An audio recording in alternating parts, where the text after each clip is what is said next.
what you mean to me. Obsession, you are my fantasy. Obsession, the way it's meant to be.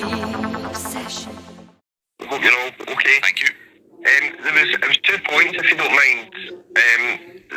The first one, but I'm a Celtic fan. The first one was about the statements Michael Beale's coming out with, like, we need 5 players and that'll bridge the gap. I've got an unrestricted budget. I've not spoken to the players coming out of contract. Is it really wise for them to be coming out with all this stuff? And we've got a semi-final. I just kind of hear a lot coming from one side of the city, and it's coming up to their biggest game. I'm not sure it's wise.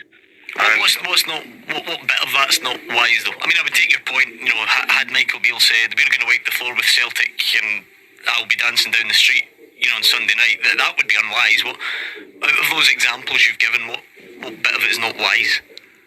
Well, there's definitely two that correlate together. So if you, on the one hand, you say you've not spoken to or offered contracts to players that are coming out of contract, and then say, I need 5 players.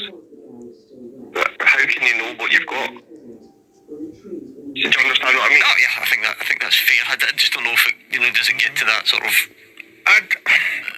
wise stage? I've no problem with it in the sense that Rangers fans for a long time now have been on this show talking about they don't get any information, they're kept in the dark about what's happening and going forward. Rangers manager, nothing of it. He certainly needs 5. I think maybe once the season finishes with 1 or 2 going out to leave more spaces, it'll be more than 5 coming in. Transfer window is very important to him. So he believes trying to get more quality in to try and bridge that gap against Celtic. Then the other argument will be, well, Celtic will strengthen in the summer as well. But I don't see anything up with Michael Beale. You're right, Gordon, he's not coming out and shouting, we're going to do X, Y and Z against Celtic in the semi-final where they can get shot down in flames. He's only telling Rangers fans that he's starting to plan for the summer. Now, whether he's spoken to Morelos and Ken, or he has an idea where they want to stay, or they want to go, or they want to be kept, or not, then that's up to him, behind closed doors. He'll deal with that business with the people in charge. But I don't see anything up with Michael Beale's statements just now. I really don't. Yeah, I hope this comes across right, Richard, because I always maintain people can phone up and talk about their own team or a rival team or any other team. I don't think that matters. That's the beauty of it. But I still don't quite get what bit of it's coming onto your radar as a Celtic fan and annoying you, if that's the right word, or what makes you phone, if you like, out of this stuff as a non-Rangers fan.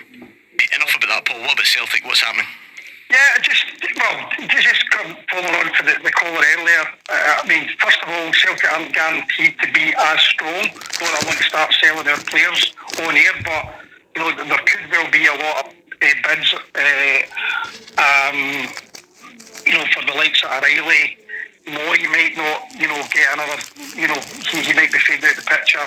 Hearts maybe, so you could look and start picking holes in that squad. But so just that first of all, whether Celtic will be strong next year, and then just a little bit about the Michael Beale stuff, where he would really be better served keeping his mouth shut. He maybe played to the crowd a wee bit with season ticket sales, etc. Because the Rangers team. The whole thing with Ken Morelos, I think I made the point before. I remember specifically when Aya and Edward were running down their contracts, Celtic did almost 40 million, 35 million for the two of them. Ken Morelos are going to leave for free. So it's just to see. Similar to the last call though, Paul, what's the bit that Michael Beale needs to keep his mouth shut over? This sort of throwaway thing about, I think we're 4 or 5 players away from competing with Celtic. Is it that offensive? Even if you think it's wrong and the Celtic would still, is it that outlandish? It's not like he's saying, tell you what, 4 players, Celtic won't live with us. It's not that, the language isn't that strong, is it? Well, I think it's disrespectful in the sense that he's called Ange Postecoglou lucky, so much so that he will get Richard Ashcroft playing on a Saturday. It's just disrespectful, Gordon. If you look at the great managers in the past, he did the talking on the pitch. He's came up here, he's full of the sound bites.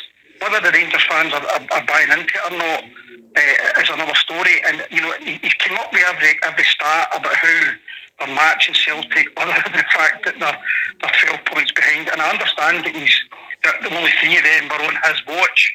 But if he loses this semi-final, then he's under severe pressure already. So maybe he's feeling that. But to put a number on the... Okay, here's my point then. Here's the gist of it. To actually put a number on it, instead of just saying, you know, I think we're a few players away, or we need to strengthen certain positions, he comes out with a number to say we're 5 players away from matching Celtic. I mean, that's a big statement to make. Disrespectful though. I think on top of the lucky comment. Yeah, that to be like, but that seems like a separate historic issue that was well talked about at the time. You know, if you want to bring that into then fair enough. You know, Paul can set the parameters, but right. I've lucky. Obviously, I'm not going along with that. Obviously, Michael Beale. I don't buy that.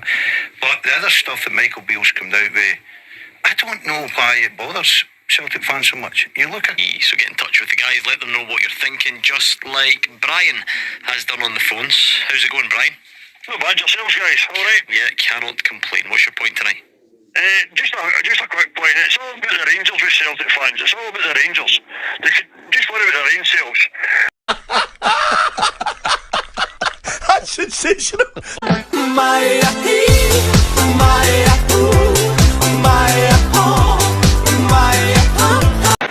You can say what you want, but this is not an Old Firm match. No.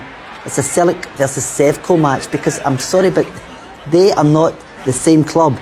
Oh, listen, they look like Rangers, they sound like Rangers, they smell like Rangers, and I hate them with an absolute passion that burns in the depths of my very soul. But they're not really Rangers, so I can't get worked up about them, you know.